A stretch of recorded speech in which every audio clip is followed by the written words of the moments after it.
The Miami skyline glittered like a crown of glass and steel that night, but for billionaire Michael Harrison, the city had lost its shine.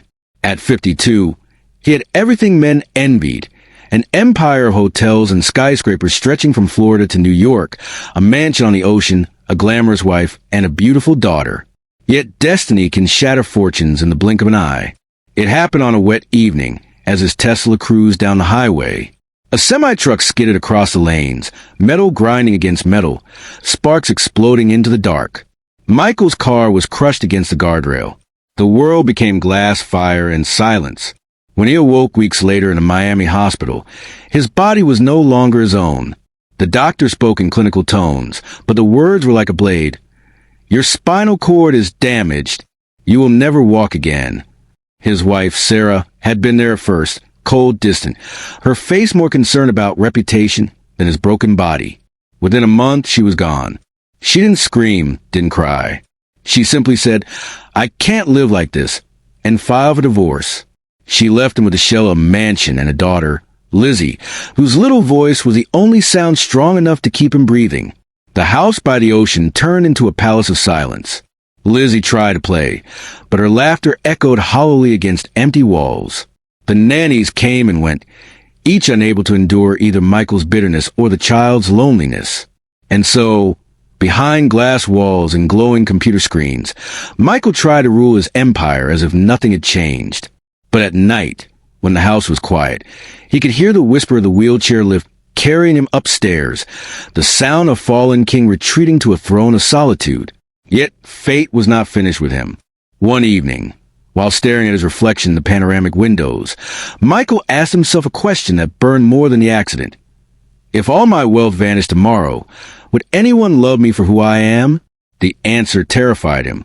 The Miami mansion, with its marble halls and towering glass, became Michael's gilded cage. No matter how many screens glowed with stock prices and construction plans, nothing filled the emptiness Sarah had left behind. At night, he wheeled himself to Lizzie's room, watching her sleep, whispering promises he wasn't sure he could keep.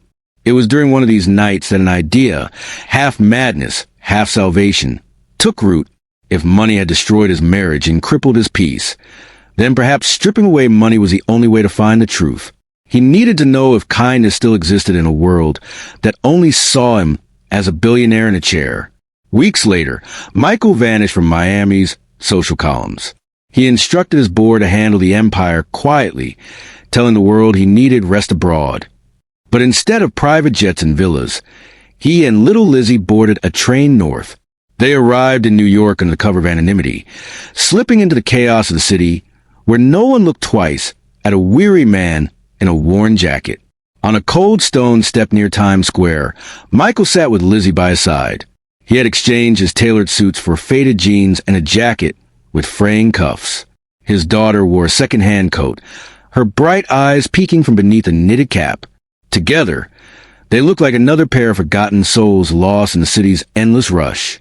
The first night was brutal. Passers-by streamed past them like a river of indifference.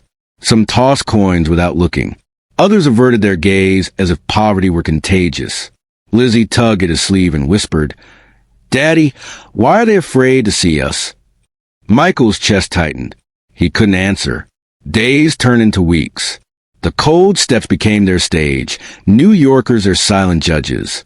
Lizzie grew restless, tired of stale sandwiches and the stares of strangers. Michael began to doubt his own plan. Maybe Sarah had been right. Maybe money was the only thing people respected. Then one evening, when the streets glowed with neon and the air reeked of roasted nuts and exhaust, a woman appeared. She was young, exhausted, dressed in the plain uniform of a hotel cleaning crew. Her name tag read Emma Collins. She paused, her eyes drawn not to Michael, but to the little girl shivering beside him. "Sweetheart," she said softly, kneeling in front of Lizzie, "are you hungry?" Lizzie nodded timidly. Emma reached into her backpack, pulled out a modest sandwich wrapped in wax paper, the only meal she had packed for her shift, and placed it in Lizzie's hands. Michael stared, stunned. The woman didn't offer coins, didn't look at him with pity or disgust. She gave from her own hunger. In that moment, something stirred inside him. This stranger had done what no billionaire, no lawyer, no society friend had managed. She made his daughter smile again. But what Michael didn't know was that Emma had recognized him the second she saw his face. She had seen his photos in business magazines and on news tickers flashing across hotel lobbies she cleaned. Yet she said nothing, because what mattered to her wasn't the billionaire on the covers. It was the man and his child on the cold steps of New York. For the first time since the accident, Michael felt the faintest spark of hope. Emma didn't vanish after that night. She returned again and again, each time with something simple: an apple, a thermos of soup, a blanket she bought at a second-hand shop. She never asked questions, never sought thanks. For her, it was enough to see Lizzie's eyes light up when she arrived. Michael, still hidden behind his disguise, found himself studying her. Unlike the women who used to orbit his world of wealth, Emma radiated no greed, no pretense. She carried herself with quiet resilience, the kind that comes from knowing every dollar in your pocket has been scrubbed and sweated for. One evening, as snowflakes drifted through the air, Emma noticed a stiffness in Michael's movements. She crouched beside him and whispered, "You used to walk, didn't you?" Michael's breath caught. For weeks, no one had dared speak to him like that. He could only nod. "I had a brother once," Emma continued, her eyes distant. "An accident nearly took his legs. Doctors said he'd never walk again, but he fought, day after day, even when it hurt so bad he screamed. And one day he stood. Miracles don't happen by chance. They happen because someone refuses to surrender." Her words pierced the fog Michael had wrapped around himself since Miami. The doctor's verdict had been a chain around his soul, but Emma's quiet conviction unlocked something long dormant: the will to fight. From that night, Emma became more than just a visitor. She guided him through small exercises, flexing his fingers, straightening his back, tightening muscles that had lain dormant for months. Lizzie cheered for every tiny movement, clapping as if her father were conquering mountains. The steps of Times Square, once a place of silent despair, transformed into an unlikely training ground. Each week, Michael's body trembled and resisted, but little by little, he felt life stirring in his limbs again. The pain was sharp, but sharper still was the realization that he wanted to rise. Not for himself, but for Lizzie, for Emma, for possibility of a life not defined by wheels and loss. But the past was not content to leave him be. News traveled fast in circles of power. Sarah, his ex-wife, returned like a storm, perfectly groomed and armed with lawyers. She arrived not at his mansion, but right there in New York, where she had traced whispers of his disappearance. Her heels clicked against the pavement as she stood before him, sneering at his worn clothes and Emma's simple uniform. "So this is what you become, Michael? Hiding like a beggar with her?" She spat the word with venom, glaring at Emma. "I'm taking Lizzie. A judge will never leave a child with a cripple hiding on the streets." Michael's hands clenched the wheels of his chair, rage trembling through his arms. Lizzie pressed close to Emma, frightened. For the first time since the accident, Michael felt something stronger than despair, the instinct to fight. But before he could speak, Emma stepped forward, her voice steady. "You can strip him of money, titles, even his legs, but you'll never understand what makes him a father." Sarah's eyes narrowed. "We'll see what the court says." And with that, she disappeared into the night, leaving a storm brewing on the horizon. For Michael, the battle ahead was no longer about boardrooms or skyscrapers. It was about proving, to the world and to himself, that he still had the strength to stand. For his daughter, for Emma, for the family he never thought he'd have again. The weeks that followed were a blur of legal papers, threats, and whispered rumors in the press. Sarah's lawyers painted Michael as a broken man clinging to scraps of dignity, unfit to raise a child. They spoke of his wheelchair as if it were a coffin, of his accident as if it killed not his body, but his worth as a human being. Michael felt the weight of those words pressing on him every night. But he had something now he hadn't possessed before: resolve. With Emma at his side and Lizzie's laughter echoing in his ears, he refused to retreat into silence. When the custody hearing began, the courtroom buzzed with reporters. Everyone wanted to see the billionaire who had disappeared into the shadows. Sarah entered like a queen, draped in designer clothes, her lawyer armed with folders stacked like weapons. Michael wheeled himself forward, wearing a plain suit, his daughter holding his hand. Emma sat quietly in the back row, her eyes steady on him. Sarah's lawyer attacked first. This is not about wealth.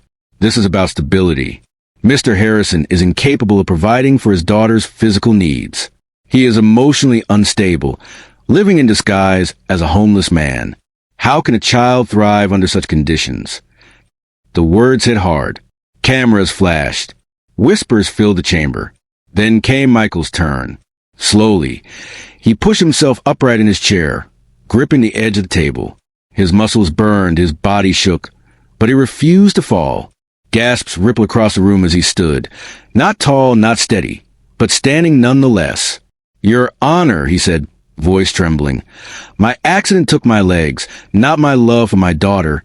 Yes, I disguised myself as poor because I needed to know whether kindness still existed in this world. And I found it, not in wealth or power, but in a woman who gave her last meal to a child she didn't know." He turned, eyes locking with Emma. She froze, tears welling. Michael continued, louder now, his voice reaching every corner of the room. "My daughter doesn't need a mother who runs at the first sign of hardship. She doesn't need a father who hides in boardrooms. She needs a family built on truth, on care, on love. And that is something money can never buy." The judge's gavel struck the wood. Silence followed, heavy and unbroken. For once, Sarah had no words. Her polished mask cracked, anger flashing in her eyes, but even she knew the tide had shifted. The court adjourned without a decision that day, but Michael didn't need a verdict to know the truth. He had already won something greater than custody. He had reclaimed his dignity. That night, back in the quiet of his home, Michael called a press conference. Cameras swarmed as he spoke. Not hotels or billions, but survival. "Life gave me a second chance," he confessed. "And I owe it not to doctors, not a fortune, but to a woman named Emma Collins. She is my miracle, and I want her by my side forever." The next morning, newspapers blazed with headlines. The billionaire who once vanished had returned, not as a titan of steel and glass, but as a man who dared to love again. When he came home that evening, Lizzie ran to Emma, wrapping her arms around her waist. "Mom!" she whispered, her little voice full of certainty. And in that moment, Michael understood. He had lost his legs, his marriage, his pride. But in return, he had gained something priceless. A family born not of wealth, but faith, sacrifice, and love. For the first time in years, he could see a future, and it was brighter than all the skyscrapers he had ever built.